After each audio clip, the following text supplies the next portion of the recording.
ফজলুর রহমানের দলীয় সব পদ ৩ মাসের জন্য স্থগিত করেছে বিএনপি। এর আগে জুলাই গণঅভ্যুত্থানে অংশগ্রহণকারীদের বিষয়ে মন্তব্যের জেরে দলের কারণ দর্শানোর জবাব দেন বিএনপি চেয়ারপারসনের উপদেষ্টা বীর মুক্তিযোদ্ধা ফজলুর রহমান। তবে তার জবাবে সন্তুষ্ট হতে পারেনি বিএনপি।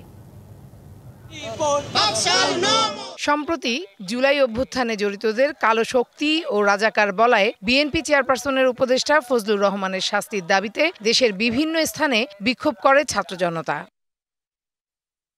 কুশপুত্তলিকা পোড়ানোর পাশাপাশি নিজ জেলা কিশোরগঞ্জে তাকে অবাঞ্ছিত ঘোষণা সহ হয় বিক্ষোভ।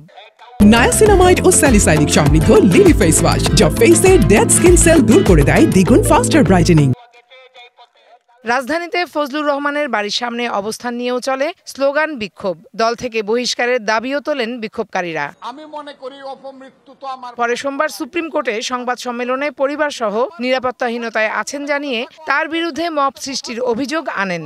প্রকাশ করছি, শুধু আমার জীবনে আমি মৃত্যু ভয় পাই না। এরই মাঝে বিএনপি থেকে তাকে দেয়া হয় কারণ দর্শানোর নোটিশ। ২৪ ঘন্টার সময় বাড়িয়ে মঙ্গলবার শোকজের জবাব দেন ফজলুর রহমান। তবে নোটিশের জবাবে সন্তোষজনক নয় জানিয়ে বিএনপি ফজলুর রহমানের দলীয় সব পদ থেকে ৩ মাসের জন্য স্থগিত করে।